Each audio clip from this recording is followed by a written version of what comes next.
maybe I'll go there or something.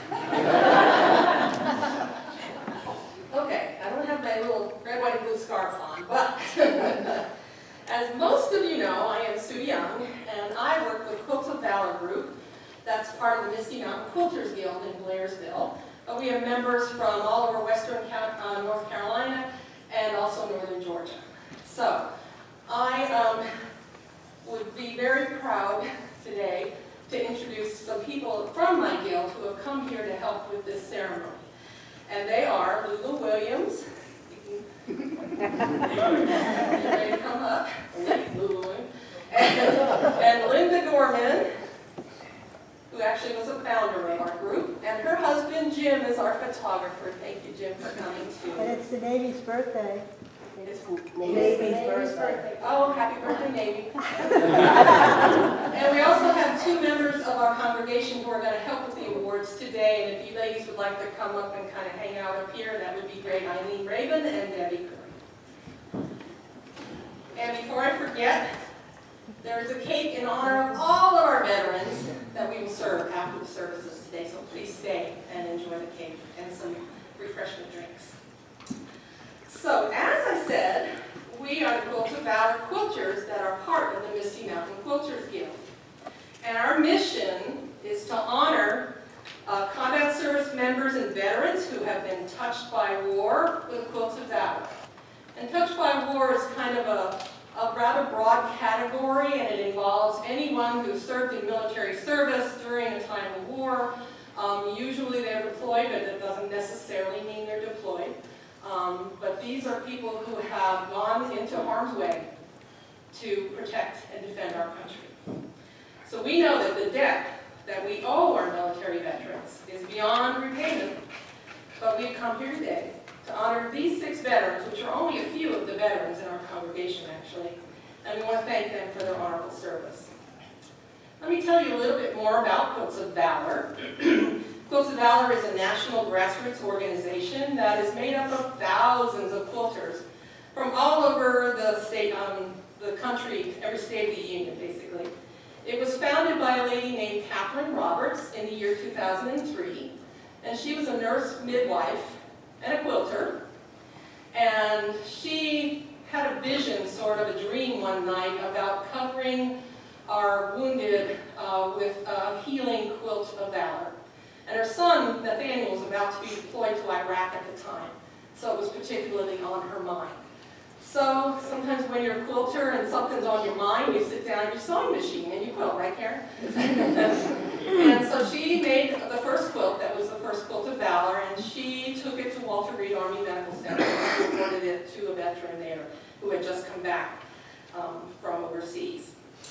And then she gathered together a small group of her quilting friends, and they told some more people, and they told some more people, and they told some more people, and now we have quilters quilting in every state of the union, as I said, and overseas too. And since those first quilts that Catherine and her friends made in 2003, I checked the website from Quilts of Valor Foundation the other day, and there have been 230,652 Quilts of Valor awarded, both overseas to active duty troops and to veterans here at home. So, we sew a lot. They are awarded to veterans of current and past wars, as I said, World War II, Korea, Vietnam, the wars in Iraq and Afghanistan, and sometimes the soldiers tell us they can't tell us or they'd have to kill us where they were.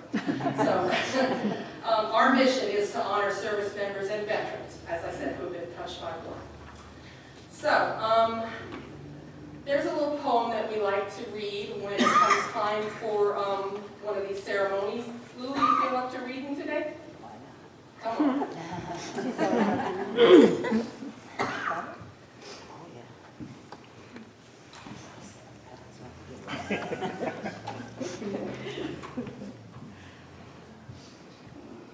We'll just stay right there.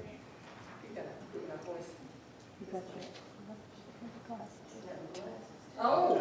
Now I tell you. The poem is titled A Quilt of Valor. It's by Katie Valentine. We stitched a special quilt today.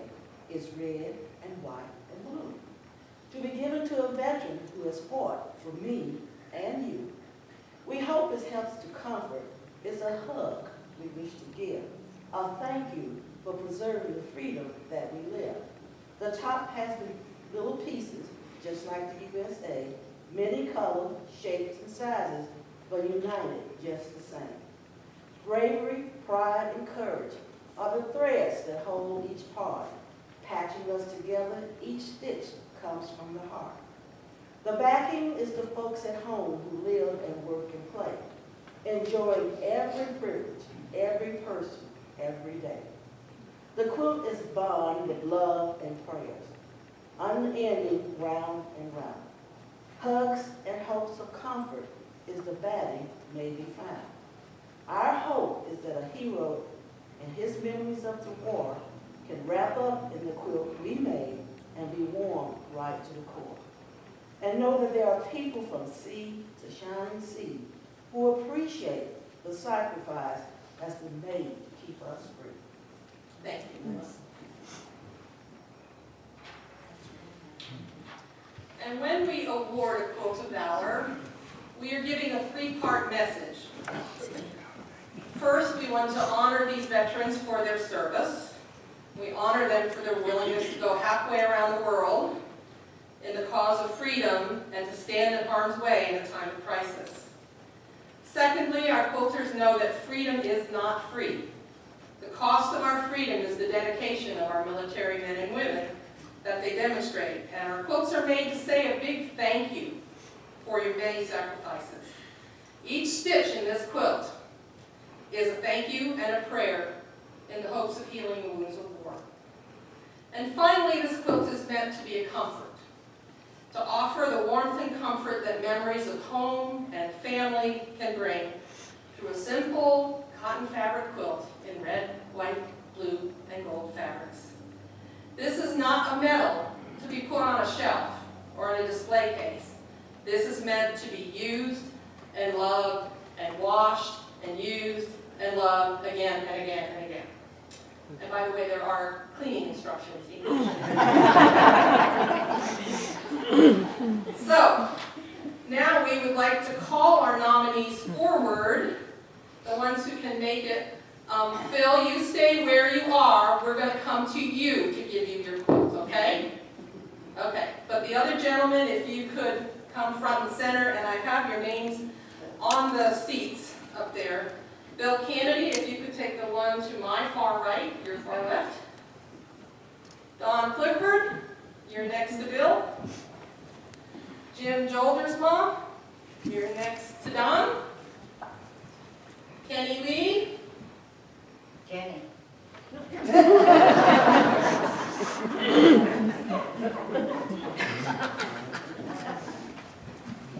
You're next to Jim.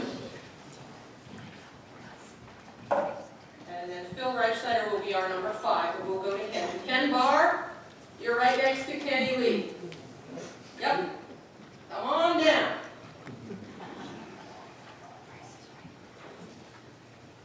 And Lula and Linda, you will be awarding the first quilt, and they are lined up in the same order as the gentlemen are in the seats, okay? So the one closest to Diana is the first quilt. Okay. Now, I'm going to tell you a little bit about these folks' military history, and they all have their own story, which is kind of very nice and cool. Bill Kennedy from Morganton, Georgia, was in the United States Army, and he was deployed to Vietnam. Bill took military science courses in college, and he attended basic training at Fort Bragg, North Carolina.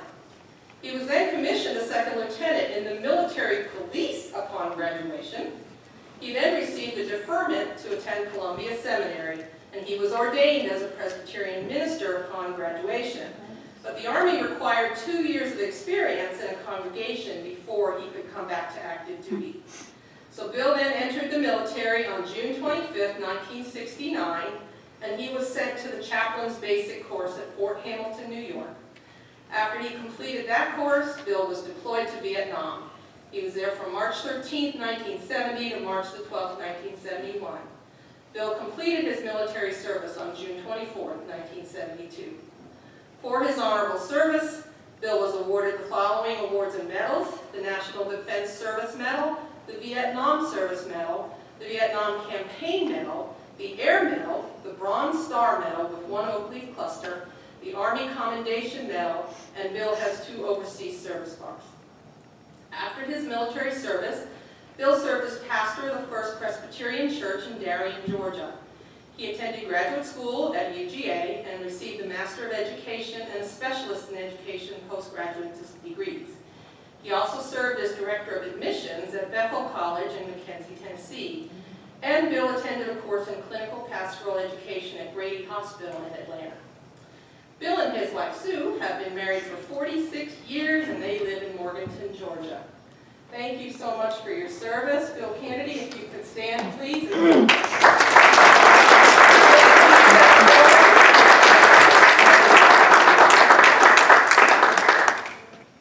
The ladies will show Bill his quilt first. Then open it and show him. And then Ed will flip it over and show you. Oh, you want to do that way? Okay. Because it's got a panel. Yeah, we didn't know that. Yeah. All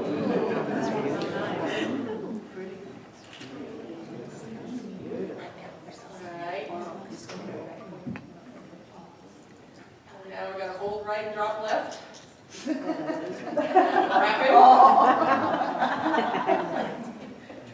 That doesn't mean you hold right. And part of the deal is that they get a hug.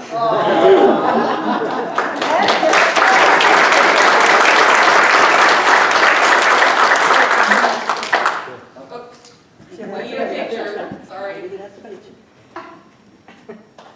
We're gone. And Eileen and Debbie, if you'd like to join in now and help with the rest of the quilts. Would it be better if one of us went with one of them? Yes. Okay, so one of you. Divide and conquer, that's what they taught me in Latin. I did have 2 years of Latin, believe it or not. Julius Caesar ever shows up, I'm your man. Okay. Along with each quilt also comes what we call a presentation case. That's actually a pillowcase and a certificate to thank him for his service. Okay, our next awardee can stay seated for right now. His name is James Don Clifford. Everybody knows him by Don, from Morganton, Georgia, who was in the United States Navy and deployed to Vietnam. Don enlisted in the Navy in 1970, 3 months after graduating from high school. After boot camp in Orlando, he was sent to A School in Millington, Tennessee to study aviation electronics, and he was designated as an aviation fire control technician. He was assigned to Attack Squadron BA-86 in Jacksonville, Florida, and he was deployed from Norfolk, Virginia aboard CVA-66, the USS America, and he and his shipmates were off to Vietnam in June of 1972. After the peace treaty was signed, he returned to Jacksonville, Florida again, but shortly after returning home, he was deployed again, but this time he was on a Mediterranean cruise for 6 months, and Don was discharged from the Navy in October 1974. For his honorable service, Don was awarded several medals: the National Defense Service Medal, the Vietnam Service Medal, the Republic of Vietnam Campaign Medal, and the Meritorious Unit Commendation. Don and his wife Barbara married in 1981, and they have 2 children and 4 beautiful grandchildren. After 25 years of service with the U.S. Postal Service, Don retired, and he and Barbara relocated to the beautiful mountains in northern Georgia. Thank you, Navy Sailor Don Clifford.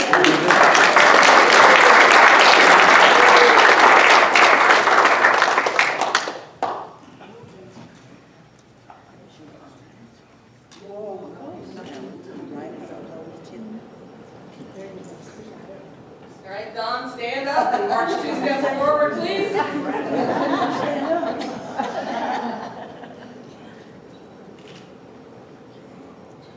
Okay,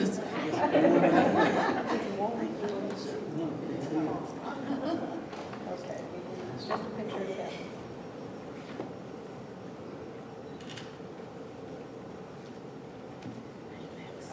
Thank you, Don, for your service.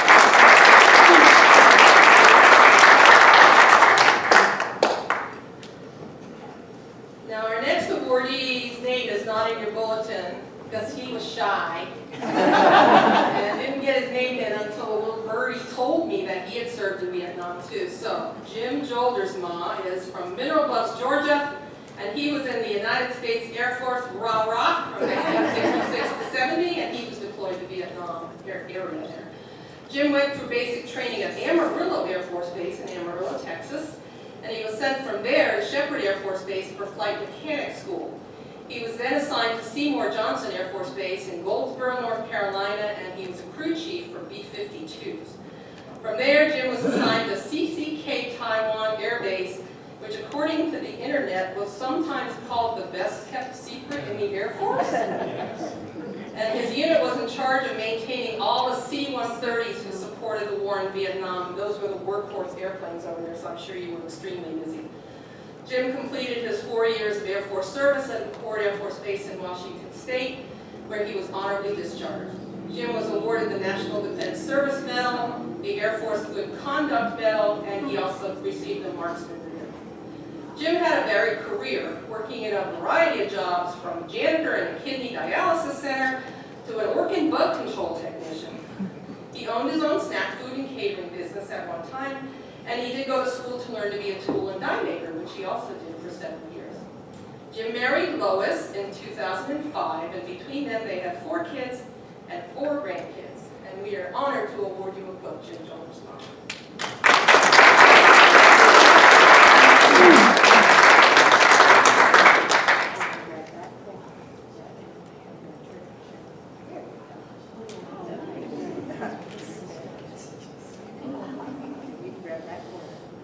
Okay, let that one go. Text training.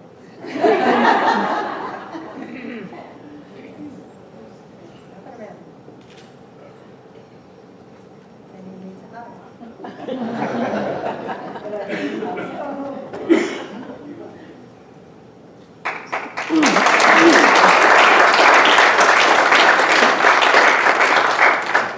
Thank you, Jim, for your honorable service. Our next awardee is Kenneth Lee from Morganton, Georgia. Everybody knows Kenny. And he served in the United States Navy and was deployed to the Korean conflict. Kenny was in the Navy from 1954 through 1958.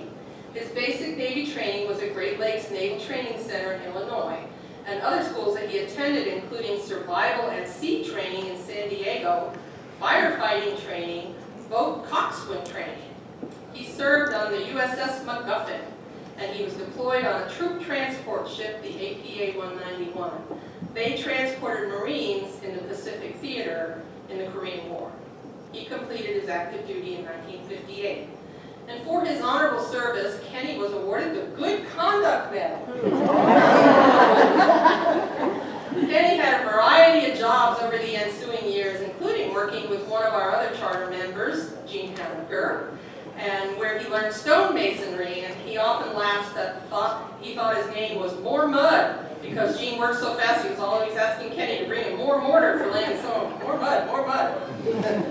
Kenny and his wife Darlene have been married for 56 years, and they have 2 daughters, Kathy and Kimberly. Kenny Lee, thank you for your loyal service.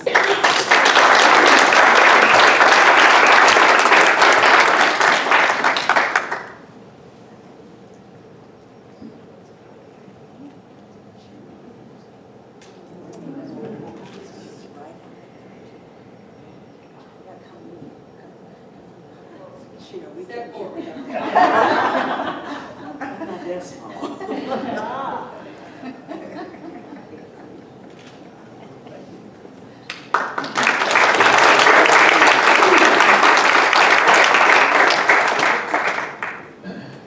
Now our next awardee is back in the corner there. Philip Kramer Reifschneider from Blairsville, Georgia, was a United States Navy pilot in the Korean War from 1949 to 1953. Phil joined the Navy on December the 5th, 1947 in Seattle, Washington. His basic training was completed in San Diego, California. After basic, he transferred to the Naval Air Training Station in Memphis, Tennessee. This is where he took pilot training. And after pilot training, he was sent to Moffett Field in the San Francisco, California area. In 1949, he was deployed to a fighter squadron at North Island Naval Air Station in San Diego as a Corsair fighter pilot and captain. The Corsair was a carrier-based fighter plane used by the Navy, and as plane captain, he was responsible for the care and the maintenance of his Corsair fighter. Anybody who flies off those carriers, I salute him. To support the Korean War effort, his squadron was assigned to the aircraft carrier USS Boxer, which was just commissioned in 1945, that took them to Hawaii for deployment to the Philippine Sea, where naval air operations were staged in the Korean conflict. After flying combat in the Korean Peninsula, Phil's squadron transferred to the USS Valley Forge aircraft carrier, which had been commissioned in 1946, for the homeward trip back to San Diego. After returning to the United States, he was transferred to Whidbey Island, Washington, which is near Seattle, and then to Sand Point Naval Base, Seattle, for discharge on December the 4th, 1951. Phil received a Good Conduct Medal and his high school diploma while he was deployed, thanks to the American Armed Forces Institute. Phil and Vivian have been married for 68 years. And they have 3 children, 16 grandchildren, and 14 great-grandchildren. Thank you, Phil, for your service.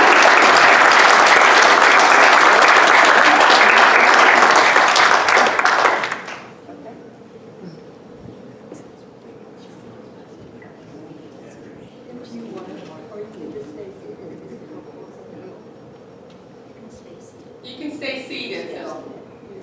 They'll wrap you. They've got ways of doing these things. There you go. Wrap him up because it's cold today.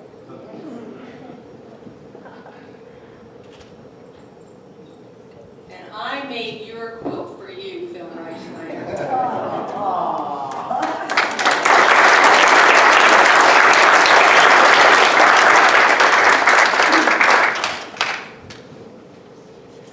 And last but certainly not least, our next honoree is Kenneth Barr from Morganton, Georgia and Bradenton, Florida, who was in the United States Army during World War II and stationed in the Philippines. Ken graduated from high school, turned 18, and was immediately drafted in the Army in 1944. After basic training, he was sent by train to the West Coast and then placed on a ship to the Philippine Islands, where he was asked if he knew how to type. He passed the typing test and was sent to Subic Bay, Philippines, where he went to work on General MacArthur's staff as a clerk typist. When MacArthur later went to his new headquarters in Tokyo, Ken followed him, and he remained on active duty until 1946. After military service, Ken went to college on the GI Bill and became a Lutheran minister, which became his life's work. He served in 2 churches in Ohio and then accepted a call to Pittsburgh at Zion Lutheran. Then he and his wife went to New Orleans for 6.5 years and enjoyed a great ministry there. Ken always wanted to start a church, so he had his opportunity and accepted a call from the mission board of the American Lutheran Church to start a church in Bradenton, Florida. Ken was pastor there from 1963 through 1991 when he retired. Since then, he's participated as an interim pastor for several Florida congregations, but he and Louise remained in the Bradenton area, and to this day they remain members of that same Bradenton church that he began organizing in the 1980s. He and his wife Louise attend Shepherd of the Hills here every summer, and they've enjoyed their cabin in the woods for the past 18 years. Ken and Louise married in June 1953 and have been married for 66 years. They have 3 children and 7 grandchildren. Thank you, Ken Barr, for your honor.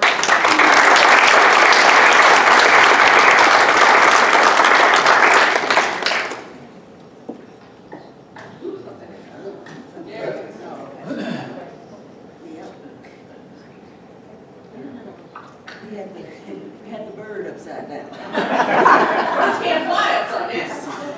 Well, maybe they can. Now we have this question.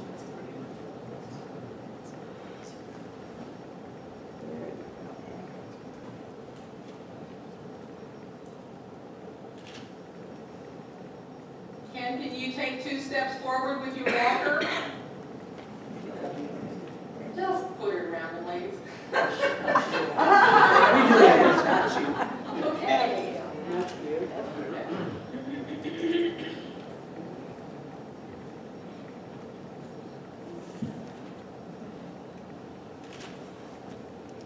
Thank you, Ken Barr, for your honor.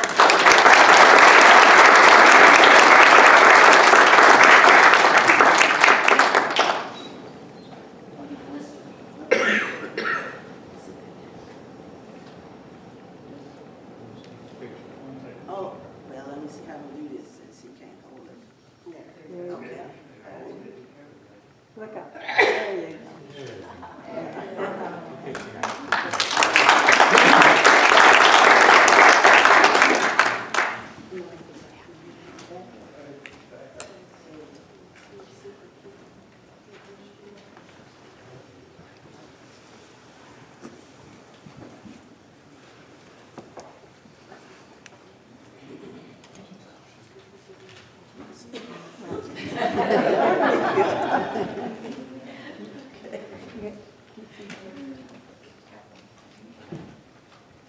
Quilters believe that every quilt represents a story.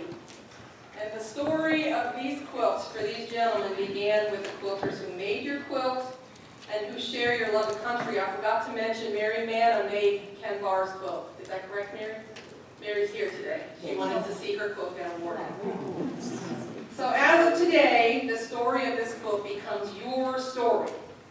Every Quilt of Valor is unique, just like every single one of our veterans is unique. And we consider everyone to be a brave American hero. We hope that your quilt becomes a tangible reminder that there are millions of Americans who understand that we are forever in your debt. And on behalf of the Quilts of Valor Foundation, I thank you for allowing us to provide you with these quilts today.